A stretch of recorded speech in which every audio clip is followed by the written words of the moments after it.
Well, the title of the video says it all pretty much.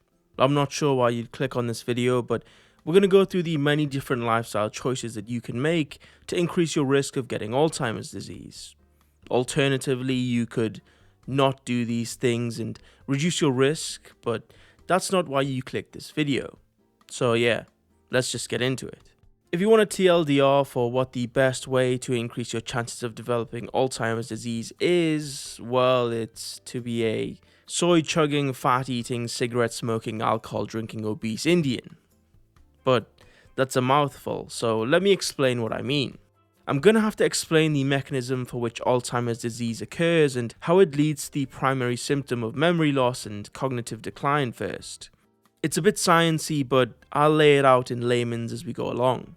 The two primary causes of brain atrophy and progression of Alzheimer's disease, or AD, in patients that we know of, are excessive amounts of beta amyloid peptide and the phosphorylation of tau proteins.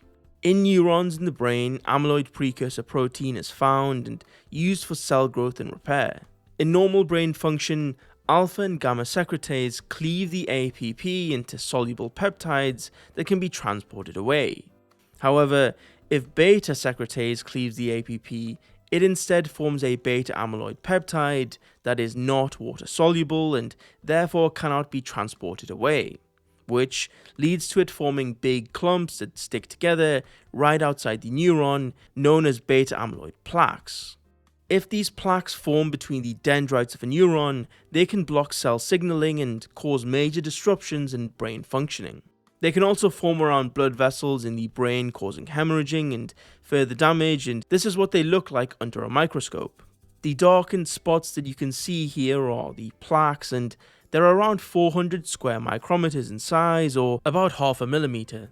Or for the Americans, it's about 0.0000000364 football fields long and 0.0037 Big Macs high. And that's how the amyloid plaques form and cause damage that's often seen in AD. That's not all these little buggers do though. These beta amyloid plaques also initiate pathways that lead to chemical reactions inside the neuron that cause the phosphorylation of tau proteins. Tau proteins are responsible for supporting the structure of microtubules. Microtubules are part of the cytoskeleton of a cell and are vital for nutrient transport and keeping the structure of the cell. So the cytoskeleton of a cell is basically if your blood vessels were also your skeleton. So yeah, as you can imagine, the cytoskeleton is pretty important in most cells. When the tau proteins are given a phosphate ion, i.e. phosphorylated, they change shape, meaning that they can no longer bind to the microtubules, causing them to break down and become dysfunctional. These tau proteins that are now phosphorylated clump together and form neurofibrillary tangles that also block cell signaling and protein transport within the neuron and often lead to the cell undergoing apoptosis or programmed cell death. This of course isn't great given that any one neuron can have up to 15,000 different connections to others and they are mostly non-regenerative, meaning once they die off, they aren't coming back. This combination of the neurofibrillary tangles killing neurons and the beta amyloid plaques disrupting cell signaling between the neurons are what the current theory is for why AD causes memory loss and cognitive decline. See, just an easy little bit of science. Now that we have the basics out of the way, we can get into what you need to do if you want to speed up this process. The first thing that you can do to increase your risk of developing AD is to consume as much soy as possible. I'm not even kidding. Industrial soybeans contain isoflavones such as genistein that are known topoisomerase II poisons. Why is that bad?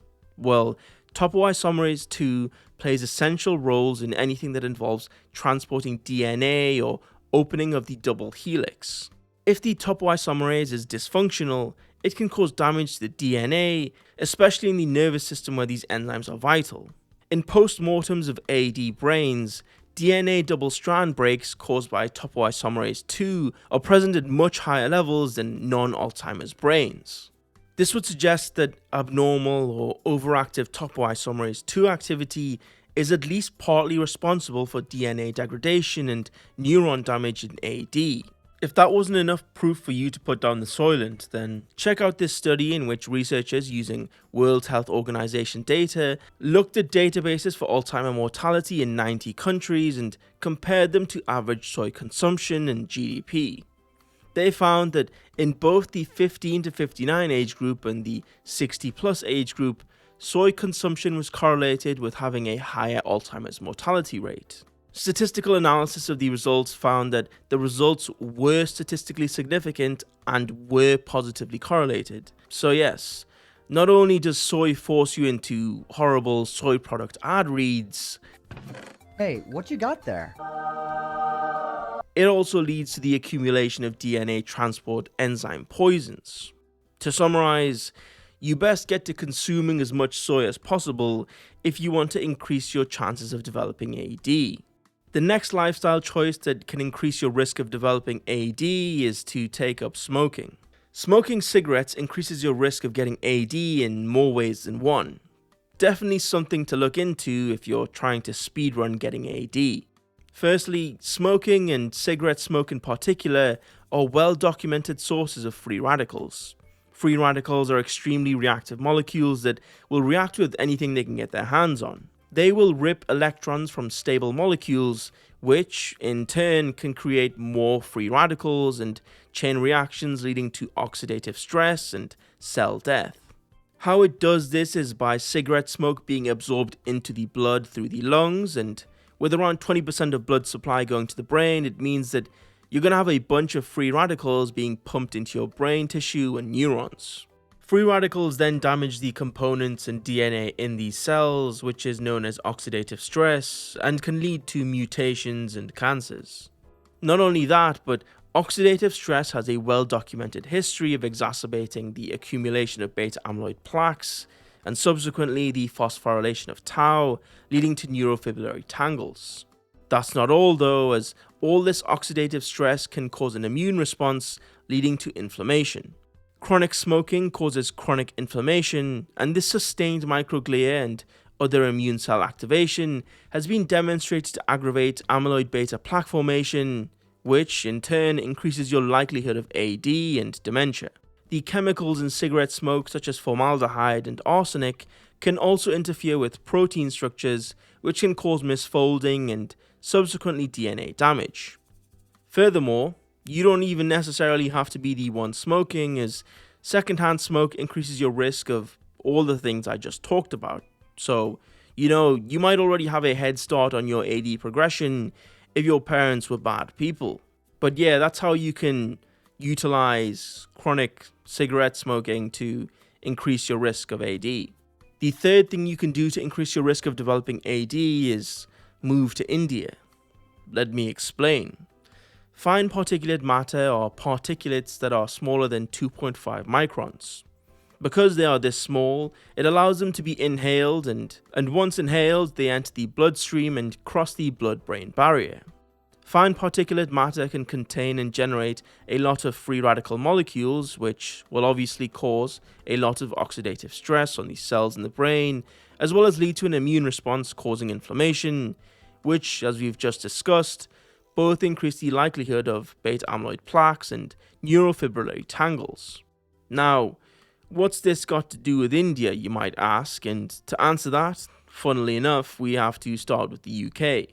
A study conducted in the UK found that fine particulate matter at levels of 15.6 micrograms per meter cubed caused a statistically significant increase in the incident rate of AD in that population. So, the more polluted the air, the more likely it will get into your bloodstream and then increase your chance of developing AD. Now you might be asking, what is the fine particulate matter level found in India? Well, it's around 45 micrograms per meter cubed, and in some of the more densely populated cities like Delhi, it can even go up to around 70 micrograms per meter cubed, or almost 5 times as much as the level in the UK study. That's not even the worst of it though.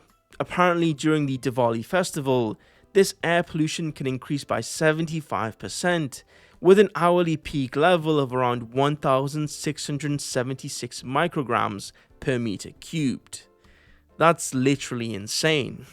It's more than 1 milligram of particulates per meter cubed. You can probably taste it in the air, that's how polluted it is. The air is so bad that scientists estimate just living in India reduces your life expectancy by about 5 years.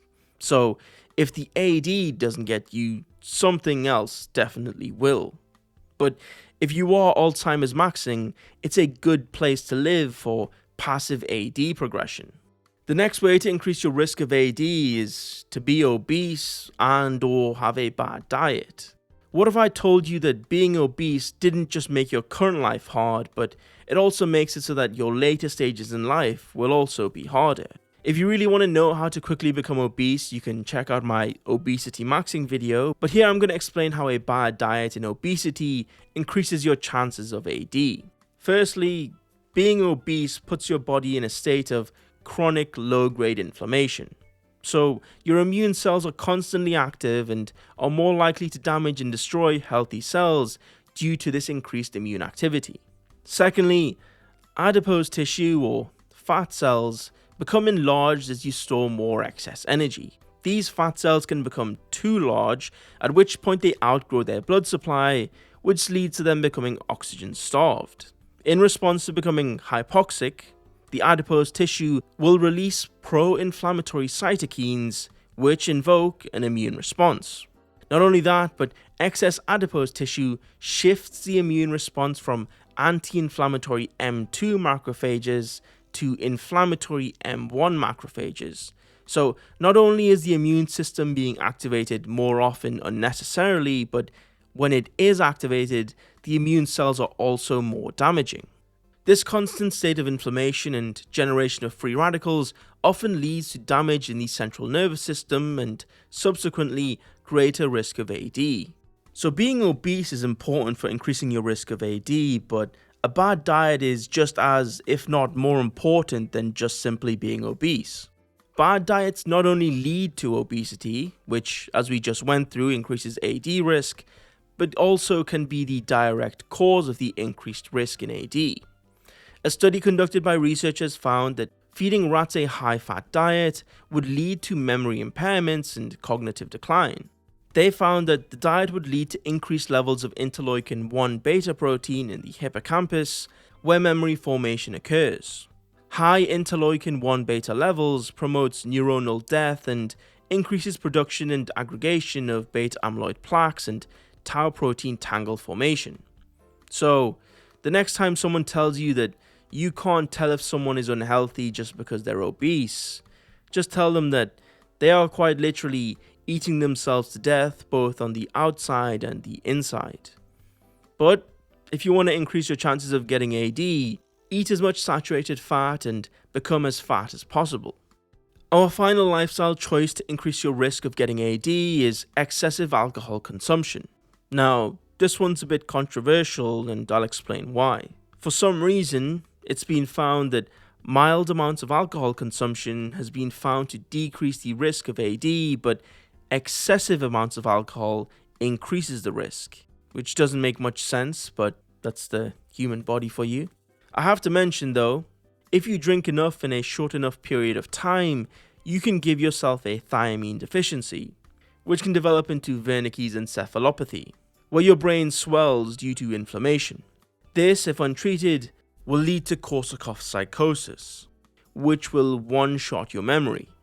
Symptoms include retrograde and anterograde amnesia, meaning that you will forget old memories and not be able to make any new ones, decline in cognitive ability, apathy, and, most interestingly, confabulation, which is a great sounding word, but what it means is that you will make up fake stories to fill in the amnesia gaps without even intending to lie.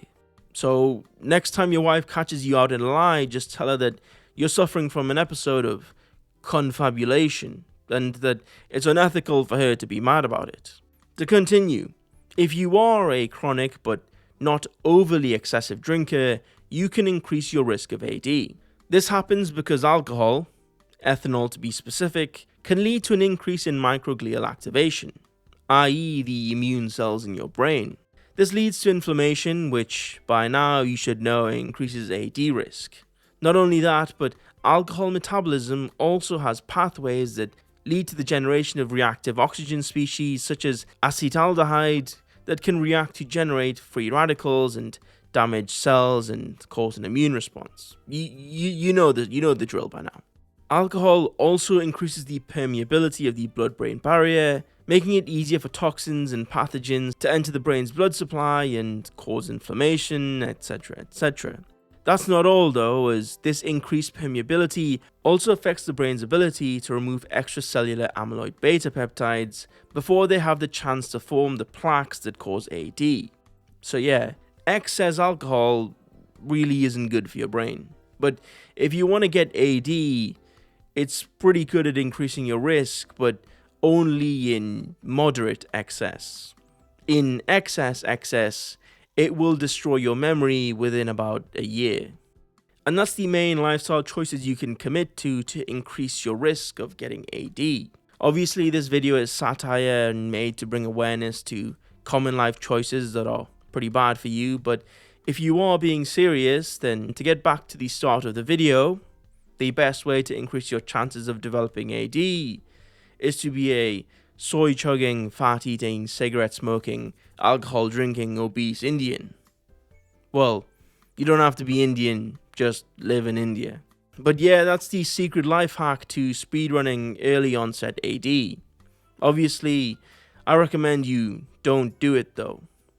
But anyway, that's all we have time for this video on how to give yourself Alzheimer's disease. If you enjoyed it, consider liking and subscribing, but other than that, thanks for watching. Hope to see you in the next one.